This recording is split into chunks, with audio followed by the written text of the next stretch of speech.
Welcome students, this is the 6th video lecture of class 10th biology. The chapter name is life processes. In the previous video lectures we have discussed about the nutrition, about the types of nutrition, nutrition in amoeba, nutrition in human being. We have also discussed about the respiration, the human respiratory system.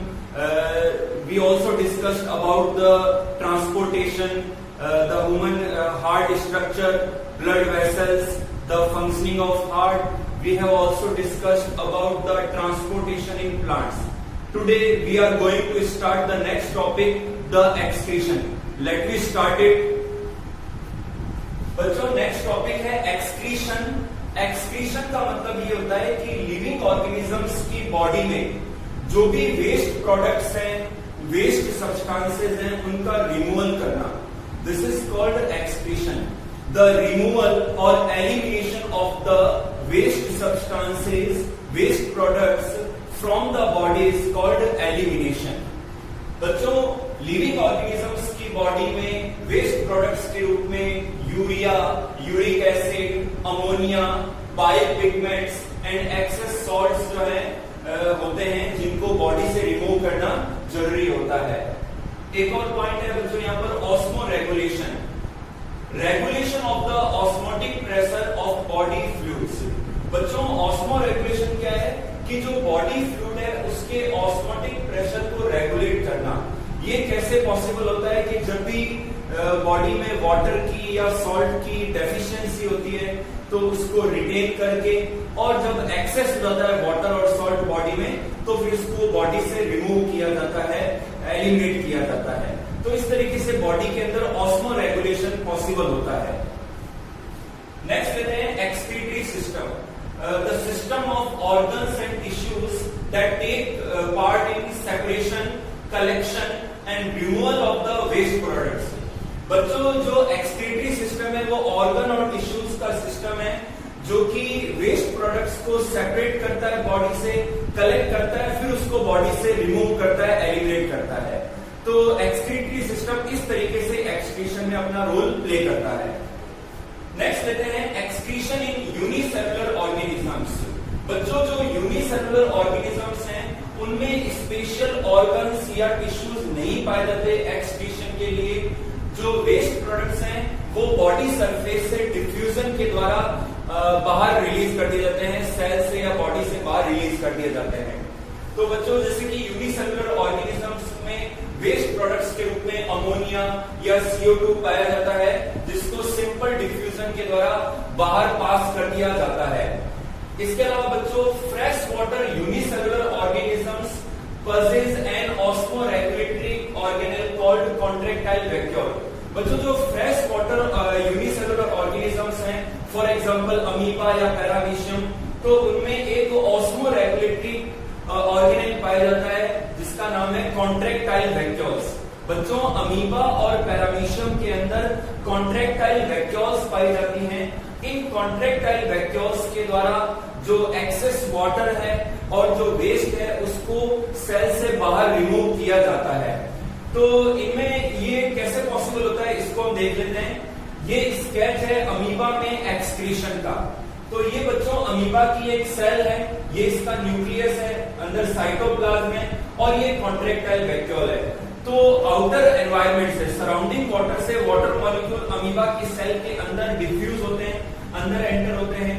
तो जो excess water है और जो waste है वो accumulate हो जाता है कॉन्ट्रैक्टाइल वैक्यूल के अंदर, और इस वजह से जो कॉन्ट्रैक्टाइल वैक्यूल है उसका साइज इंक्रीज होता है.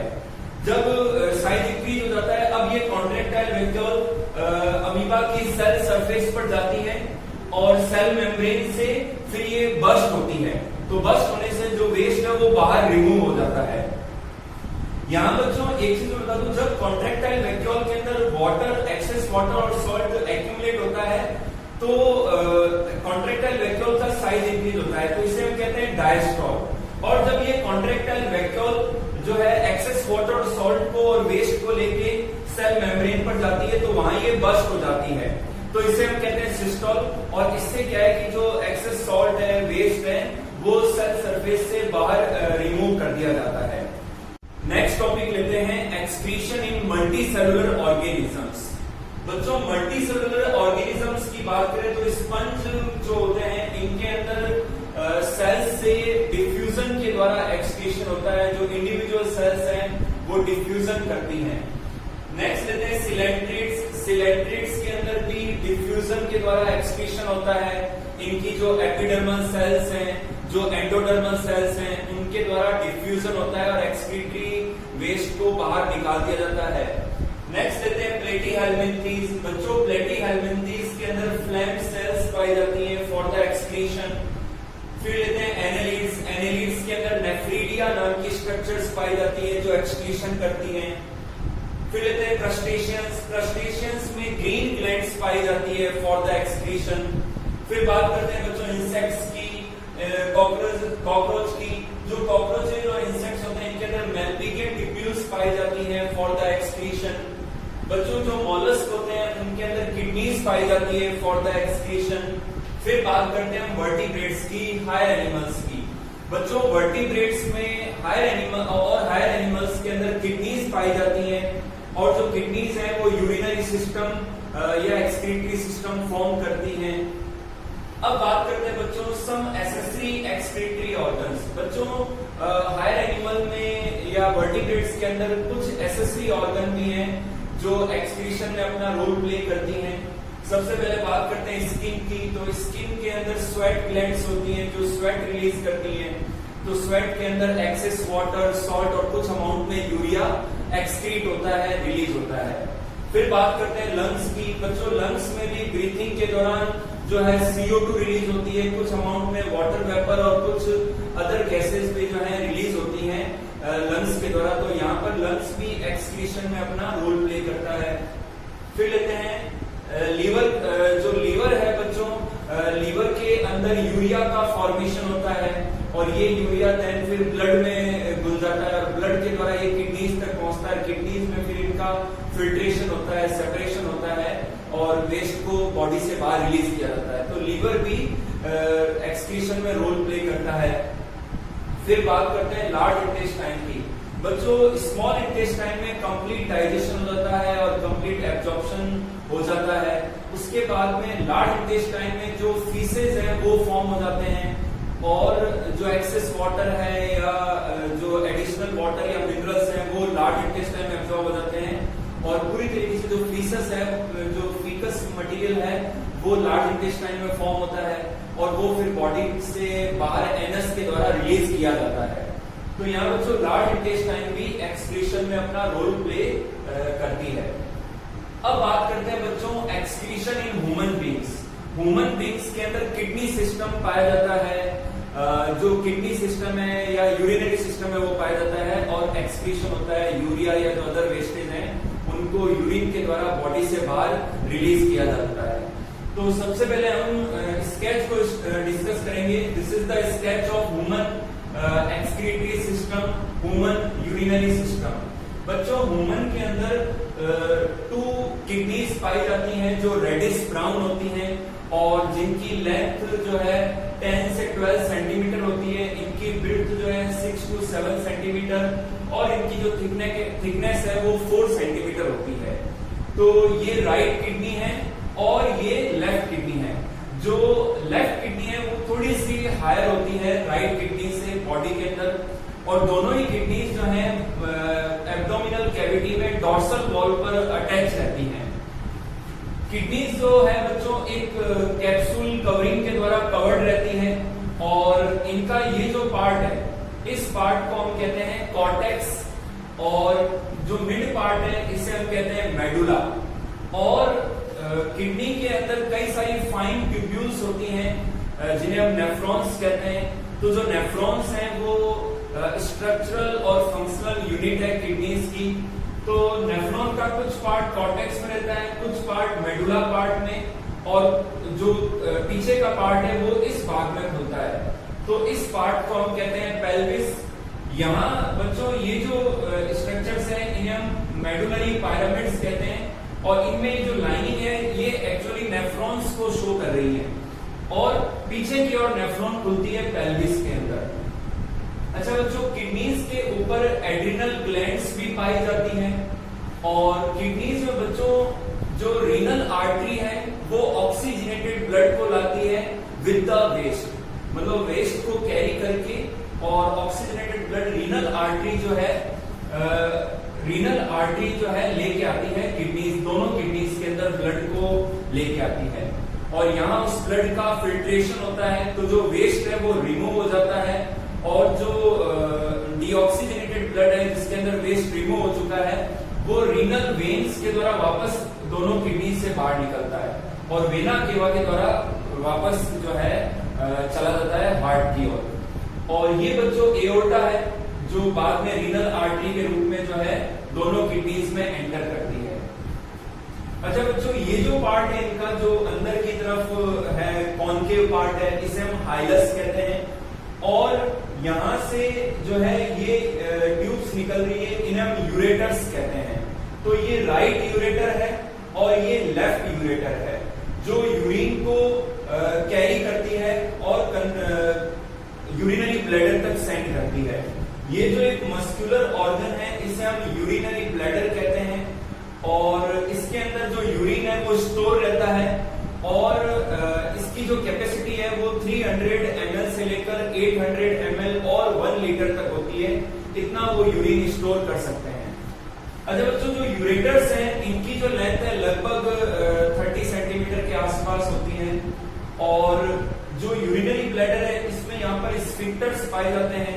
तो जब यूरिनरी ब्लैडर फिल हो जाता है यूरिन से, तो जो इंपल्सेज है वो ब्रेन में जाते हैं, और जब वापस ऑर्डर इंपल्स आते हैं तो ये जो स्फिंक्टर है ये ओपन हो जाते हैं और यूरिन बाहर रिलीज होता है।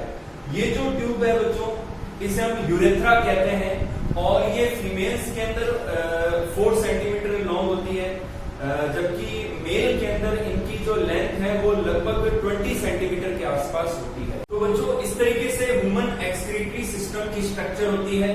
नेक्स्ट अब हम डिस्कस करेंगे नेफ्रॉन की स्ट्रक्चर के बारे में, जो कि स्ट्रक्चरल और फंक्शनल यूनिट होती है किडनी की।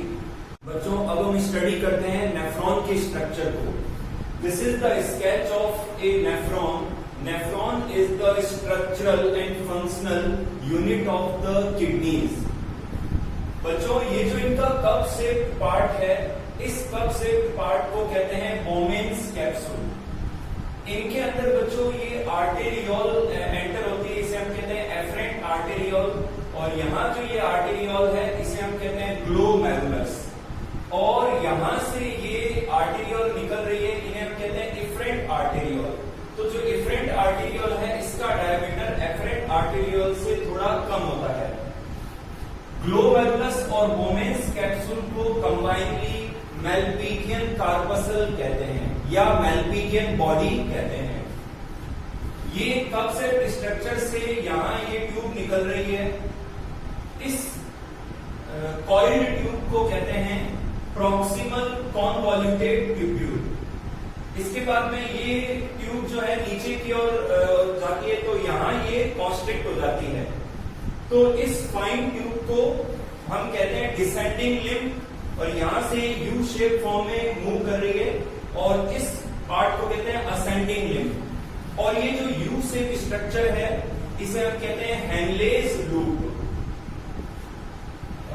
इसके बाद में यहां से बच्चों ये ट्यूब वापस से चौड़ी होती है, और इस तरीके से यहां भी ये कॉइल्ड फॉर्म में जा रही है, इसे हम कहते हैं डिस्टल कॉन्वॉल्यूटेड ट्यूब्यूल। और यहां से डिस्टल कॉन्वॉल्यूटेड ट्यूब्यूल एंटर होती है कलेक्टिंग डक्ट में, और कलेक्टिंग डक्ट जो है वो ओपन होती है पेल्विस के अंदर। अच्छा बच्चों, जब ब्लड जो है वेस्ट को लेके एफरेंट आर्टेरियोल से यहाँ आता है, तो यहाँ कुछ सेल्स बोमेन कैप्सूल में होती है जिनके बीच में पोर्स होते हैं। इसके अलावा ग्लोमेरुलस की लेयर, और इनके बीच में यहाँ एक मेम्ब्रेन और होती है, बेसमेंट मेम्ब्रेन होती है। तो 3 लेयर से जो है ब्लड फिल्टर होता है, और जो फिल्ट्रेट है वो यहाँ आ जाता है डिस्टल कॉन्वॉल्यूटेड ट्यूब्यूल में, और जो ब्लड है वो यहाँ से आता है। अब ये जो कैपिलरीज हैं ये ऐसे वेब के रूप में फैली रहती है, इन्हें कहते हैं पेरिट्यूबुलर कैपिलरीज।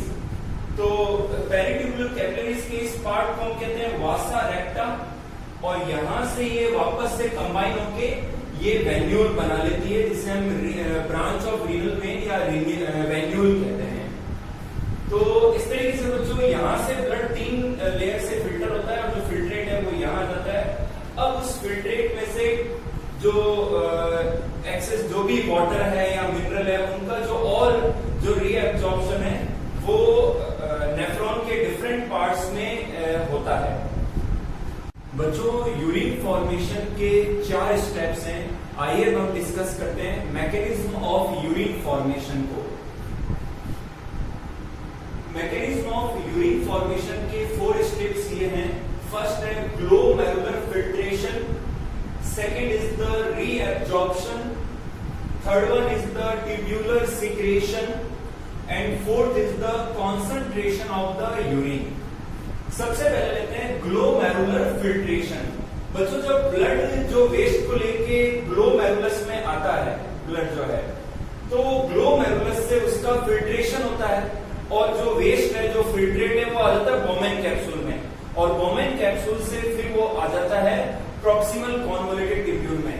तो इस दौरान बच्चों एक तो ग्लोमेरुलस की लेयर या मेम्ब्रेन से फिल्टर होता है ब्लड, देन फिर जो फिल्ट्रेट है बेसमेंट मेम्ब्रेन से, और फिर जो बोमेन कैप्सूल की जो इनर लाइनिंग है वहां से भी वो निकलता है फिल्ट्रेट। तो इस तरीके से जो फिल्ट्रेट प्रोड्यूस होता है उसे हम कहते हैं ग्लोमेरुलर फिल्ट्रेट, और इसे हम कहते हैं अल्ट्रा फिल्ट्रेशन। तो इस दौरान जो यूरिया है, यूरिक एसिड है और क्रिएटिनिन है, कुछ हार्मोन्स हैं, तो ये सब फिल्ट्रेट में आ जाते हैं। यहाँ पर बच्चों जो ग्लोमेरुलर फिल्ट्रेशन रेट है वो 125 ml पर मिनट है, यानी कि पर minute 125 ml glomerular filtrate produce होता है। और पर डे की यदि बात करें तो 180 लीटर जो फिल्ट्रेट है पर डे प्रोड्यूस होता है। तो इसे हम कहते हैं ग्लोमेरुलर फिल्ट्रेशन। सेकंड लेते हैं हम रीएब्जॉर्प्शन। अब बच्चों ये जो फिल्ट्रेट है ये आ जाता है प्रॉक्सिमल कॉन्वोल्यूटेड ट्यूब्यूल में। बच्चों प्रॉक्सिमल कॉन्वोल्यूटेड ट्यूब्यूल में रीएब्जॉर्प्शन होता है, जो भी फिल्ट्रेट के अंदर जरूरी मिनरल या कंपोनेंट्स हैं उनको रीएब्जॉर्ब कर लिया जाता है, वो फिर पेरिट्यूबुलर कैपिलरीज के ब्लड में चला जाता है। तो यहाँ पर ग्लूकोज का, एमिनो एसिड्स का, विटामिन्स का, कैल्शियम का, पोटेशियम, सोडियम, क्लोराइड, बाइकार्बोनेट्स और 75% तक वाटर का रीएब्जॉर्प्शन हो जाता है और जो फिल्ट्रेट है वो कॉन्सेंट्रेट होने लग जाता है। तो रीएब्जॉर्प्शन में दोबारा से जो है एब्जॉर्प्शन हो जाता है जो भी इंपॉर्टेंट मिनरल और न्यूट्रिएंट और कंपोनेंट है उनका। थर्ड लेते हैं ट्यूबुलर सिक्रेशन। ट्यूबुलर, अच्छा एक चीज और बच्चों, प्रॉक्सिमल कॉन्वोल्यूटेड ट्यूब्यूल के साथ में कुछ selective reabsorption distal convoluted tubule में भी पाया जाता है। नेक्स्ट लेते हैं ट्यूबुलर सिक्रेशन। जो ट्यूबुलर सिक्रेशन है इसके अंदर ये मोस्टली डिस्टल कॉन्वोल्यूटेड ट्यूब्यूल में पाया जाता है और इसमें एक्टिव सिक्रेशन होता है कि जो अब जो फिल्ट्रेट आगे बढ़ा है तो उसमें से कुछ जो वेस्ट है वो वापस से पेरिट्यूबुलर कैपिलरी से निकलकर डिस्टल कॉन्वोल्यूटेड ट्यूब्यूल में आ जाता है। तो इसमें जैसे यूरिया है, यूरिक एसिड है, क्रिएटिनिन है, एक्स्ट्रा सॉल्ट है, पोटेशियम, हाइड्रोजन आयंस हैं, ये डिस्टल कॉन्वोल्यूटेड ट्यूब्यूल में एक्टिव सिक्रेशन के द्वारा रिलीज हो जाते हैं। तो इस तरीके से बच्चों ट्यूबुलर सिक्रेशन पाया जाता है। इसके बाद में लास्ट स्टेप है कॉन्सेंट्रेशन ऑफ द यूरिन। अब जो फिल्ट्रेट है वो पहुंच जाता है इसमें कलेक्टिंग डक्ट में। एक चीज बता दो, जो 75% वाटर का रीएब्जॉर्प्शन प्रॉक्सिमल कॉन्वोल्यूटेड ट्यूब्यूल हो जाता है, 10% वाटर जो है हेनली लूप में रीअब्सॉर्ब हो जाता है और बचा हुआ पार्ट जो है वो कलेक्टिंग डक्ट में रीअब्सॉर्ब हो जाता है। और साथ ही साथ इस दौरान एक hormone ADH hormone, anti diuretic hormone या वैसोप्रेसिन भी रिलीज होता है जो यूरिनेशन को कंट्रोल करता है, यूरिन के कॉन्सेंट्रेशन को कंट्रोल करता है। तो एकदम जो कॉन्सेंट्रेट यूरिन है और जिसमें प्योरली वेस्ट ही है वो ही बॉडी के द्वारा रिलीज किया जाता है और यहाँ पर हार्मोन का भी रोल है, एडीएच हार्मोन का। तो इस तरीके से बच्चों यूरिन का कॉन्सेंट्रेशन होता है। यदि अच्छा एडीएच हार्मोन जो है वो यूरिनेशन को रेगुलेट करता है और ये मिनिमाइज करता है या कम अगर किसी व्यक्ति में एडीएच हार्मोन निकलना बंद हो जाए तो फिर रेगुलर इंटरवल्स के बाद में यूरिनेशन होता है और इस डिजीज को हम कहते हैं डायबिटीज इंसिपिडस। तो इस तरीके से बच्चों यूरिन फॉर्मेशन का प्रोसेस पाया जाता है। बच्चों हमने जो मैकेनिज्म ऑफ यूरिन फॉर्मेशन समझी है जिसमें हमने 4 स्टेप्स देखे, ग्लोमेरुलर फिल्ट्रेशन और ultra filtration, selective reabsorption, third step था ट्यूबुलर सीक्रेशन और फोर्थ था कॉन्सेंट्रेशन ऑफ द यूरिन। तो इसके लिए मैंने यहाँ एक स्केच ड्रॉ किया है और इस स्केच में नेफ्रॉन के द्वारा ये बताने की कोशिश की है कि नेफ्रॉन के कौन कौन से पार्ट में किस तरीके से सेलेक्टिवली रीअब्जॉर्प्शन होता है, कौन कौन से जो सब्सटेंसेज हैं वो रीअब्जॉर्ब होते हैं और कौन कौन से सब्सटेंसेज या सॉल्यूट हैं जो सीक्रेट होते हैं। तो here is the sketch of A nephron showing the different substances or solute which are reabsorbed or secrete। बच्चों जनरली ये ऊपर का जो पार्ट है किडनी के कॉर्टेक्स पार्ट में रहता है और जो नीचे का पार्ट है ये मेडुला पार्ट में रहता है। तो सबसे पहले ग्लोमेरुलस के अंदर अल्ट्रा फिल्ट्रेशन होता है और जो फिल्ट्रेट है वो पीसीटी प्रॉक्सिमल कॉन्वोल्यूटेड ट्यूब्यूल में आ जाता है। इस फिल्ट्रेट के अंदर काफी सारे कंपोनेंट और सब्सटेंसेस होते हैं। यहाँ पर अब सेलेक्टिवली रीअब्जॉर्प्शन होता है। कुछ selective reabsorption distal convoluted tubule में भी पाया जाता है। तो यहाँ पर बच्चों ग्लूकोज का फिल्ट्रेट में से ग्लूकोज का रीअब्जॉर्प्शन हो जाता है, एमिनो एसिड्स का, हार्मोन्स का, विटामिन्स का, most of sodium potassium chloride और ये जो आयंस हैं सोडियम पोटेशियम और क्लोराइड आयन इनका रीअब्जॉर्प्शन होता है। वाटर का 75% तक वाटर का जो रीअब्जॉर्प्शन है वो पीसीटी प्रॉक्सिमल कॉन्वोल्यूटेड ट्यूब्यूल में हो जाता है। कुछ अमाउंट में यूरिया का भी एब्जॉर्प्शन होता है। इसके अलावा जो हेनले लूप है, हेनले लूप के अंदर 10% तक वाटर का रीअब्जॉर्प्शन हो जाता है। सोडियम क्लोराइड का भी यहाँ रीअब्जॉर्प्शन होता है। इसके अलावा डिस्टल कॉन्वोल्यूटेड ट्यूब्यूल में चलते हैं तो यहाँ पर क्लोराइड आयंस का रीअब्जॉर्प्शन होता है, सोडियम आयंस का रीअब्जॉर्प्शन होता है। तो कुछ अमाउंट में selective reabsorption distal convoluted tubule में भी देखने को मिलता है। थर्ड स्टेप है बच्चों ट्यूबुलर सीक्रेशन। ये एक सेलेक्टिव प्रोसेस है और एक्टिव प्रोसेस है। तो इसके अंदर एक्टिव सीक्रेशन होता है। तो कुछ पार्ट पीसीटी में भी सीक्रेशन होता है जैसे कि क्रिएटिनिन का, ड्रग्स का, पिगमेंट्स का। फिर हेनले लूप में यूरिया का सीक्रेशन होता है ट्यूब्यूल के अंदर, नेफ्रॉन के अंदर। और यहाँ पर डिस्टल कॉन्वोल्यूटेड ट्यूब्यूल में अमोनियम आयन है, पोटेशियम है, हाइड्रोजन आयन है, इनका सीक्रेशन होता है। फिर जो प्योरली जो कॉन्सेंट्रेटेड वेस्ट है वो आ जाता है कलेक्टिंग डक्ट में। अब कलेक्टिंग डक्ट में आने के बाद में यहाँ पर यूरिन का कॉन्सेंट्रेशन होता है तो यहाँ पर और रीअब्जॉर्प्शन होता है वाटर का, सोडियम आयंस का, क्लोराइड आयंस का। तो जो प्योरली जो कॉन्सेंट्रेटेड वेस्ट है वो फिर कलेक्टिंग डक्ट के द्वारा पेल्विस पार्ट में जाता है और वहां से फिर यूरेटर्स में, और जो यूरेटर्स के थ्रू जो यूरिन है वो कैरिड होता है यूरिनरी ब्लैडर के अंदर और यूरिनरी ब्लैडर से फिर यूरेथ्रा के द्वारा यूरिन को बाहर रिलीज किया जाता है। बच्चों नेक्स्ट टॉपिक लेते हैं मिक्चुरेशन और urination. The discharge of the urine from the body, the release of the urine from the body is called micturition और यूरिनेशन। जब बच्चों यूरिनरी ब्लैडर के अंदर 300 ml यूरिन आ जाता है तो अर्ज शुरू हो जाती है, लेकिन 800 ml या उससे ज्यादा आने पर ये पेनफुल कंडीशन होती है।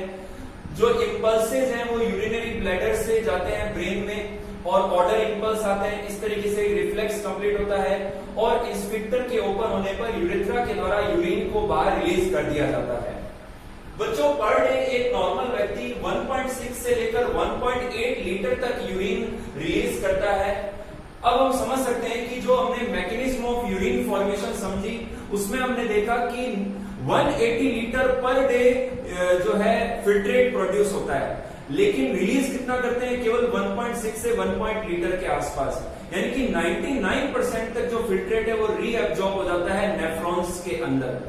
तो इस तरीके से एक चीज और बच्चों कि जो यूरिनेशन की अमाउंट है ये बढ़ भी जाती है जब एक्सेस वाटर लेते हैं या एक्सेस या चाय या कॉफी या अल्कोहल की मात्रा लेने पर क्या है यूरिनेशन जो बढ़ जाता है। अब लेते हैं यूरिन। बच्चों जो यूरिन की जो पीएच है वो 6.0 से 7.5 के आसपास है और ऑन एन एवरेज 4 से लेकर 8 तक इसकी रेंज मानी जाती है, यानी कि स्लाइटली एसिडिक और स्लाइटली एल्कलाइन होता है यूरिन। ये ट्रांसपेरेंट फ्लूइड है, इसका कलर हल्का येलो पेल येलो होता है और पेल येलो का कारण है यूरोक्रोम पिगमेंट। यूरोक्रोम पिगमेंट के कारण से इसका रंग पेल येलो होता है।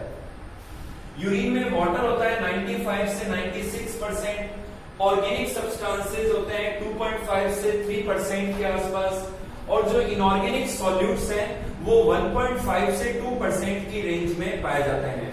अगर मैं ऑर्गेनिक सब्सटेंसेस की बात करूं तो urea, uric acid, creatine, creatinine, vitamins, water soluble vitamins, hormones and oxalate. Inorganic solutes की बात करें तो sodium, chloride, phosphate, sulphate, magnesium, calcium, iodine. तो ये सब यूरिन का कॉम्पोजिशन बनाते हैं और यूरिन के साथ में ये ऑर्गेनिक और इनऑर्गेनिक सॉल्यूट्स और ऑर्गेनिक सब्सटेंसेस रिलीज होते हैं। तो इस तरीके से जो है यूरिन का कॉम्पोजिशन होता है। नेक्स्ट लेते हैं functions of the excretory system. बच्चों जो ह्यूमन एक्सक्रीटरी सिस्टम है इसका फंक्शन ये है कि एक तो excretion of the waste product कि बॉडी में जो भी वेस्ट प्रोडक्ट प्रोड्यूस होते हैं उनको बॉडी से रिमूव करना, एक्सक्रीट करना। इसके अलावा जो टॉक्सिक केमिकल्स हैं बॉडी में वो भी रिलीज होते हैं एक्सक्रीशन के द्वारा बॉडी से रिमूव किए जाते हैं। सेकेंड लेते हैं maintenance of the water balance. बच्चों एक्सक्रीटरी सिस्टम के द्वारा बॉडी में वाटर बैलेंस रहता है। अगर एक्सेस वाटर है तो वो रिलीज कर दिया जाता है, यूरिनेशन ज्यादा होता है, और अगर वाटर कम है बॉडी में और स्वेटिंग ज्यादा हो रही है तो उस कंडीशन में यूरिनेशन डिक्रीज हो जाता है। नेक्स्ट लेते हैं elimination of the excess water soluble vitamins, drugs and other substances. यानी कि जो वाटर सॉल्युबल विटामिन्स हैं या कोई ड्रग्स हैं और जो अदर हार्मफुल सब्सटेंसेस हैं उनको बॉडी से बाहर एलिमिनेट कर दिया जाता है। फोर्थ लेते हैं regulation of the salt content कि अगर एक्सेस सॉल्ट है बॉडी के अंदर तो फिर उसको यूरिनेशन के द्वारा बॉडी से रिमूव कर दिया जाता है, और अगर सॉल्ट की मात्रा कम है बॉडी में तो फिर उसको रिटेन किया जाता है। तो इस तरीके से सॉल्ट कंटेंट का रेगुलेशन होता है। नेक्स्ट लेते हैं maintenance of the pH of the body fluid. बच्चों H+ आयन के एलिमिनेशन के द्वारा और H+ आयन के नॉन एलिमिनेशन के द्वारा जो पीएच है बॉडी फ्लूइड की वो रेगुलेट रहती है। तो बॉडी फ्लूइड की जो पीएच है उसका भी मेंटेनेंस होता है। नेक्स्ट लेते हैं regulation of the blood pressure कि बच्चों जो एक्सक्रीटरी सिस्टम है वो बॉडी फ्लूइड को बैलेंस करके जो है ब्लड प्रेशर को भी रेगुलेट करता है। तो इस तरीके से बच्चों आज के वीडियो लेक्चर में इतना ही। एक्सक्रीशन का जो नेक्स्ट टॉपिक है हीमोडायलिसिस और एक्सक्रीशन इन प्लांट्स, जो कि हम नेक्स्ट क्लास में नेक्स्ट वीडियो लेक्चर में डिस्कस करेंगे। आज के लिए इतना ही। आप इस वीडियो लेक्चर को अच्छे से वॉच कीजिए और जो असाइनमेंट्स आपको इस चैप्टर्स के दिए गए हैं और जो आगे दिए जाएंगे उनको आप सॉल्व कीजिए। मैं आशा करता हूं कि आपको टॉपिक समझ में आ रहे होंगे, और अगर आप उन क्वेश्चंस को सॉल्व कर लेते हैं तो आपके कहीं हद तक कंसेप्ट क्लियर हो जाएंगे, काफी हद तक कंसेप्ट क्लियर हो जाएंगे और आपके नोट्स भी प्रिपेयर होंगे। Thank you.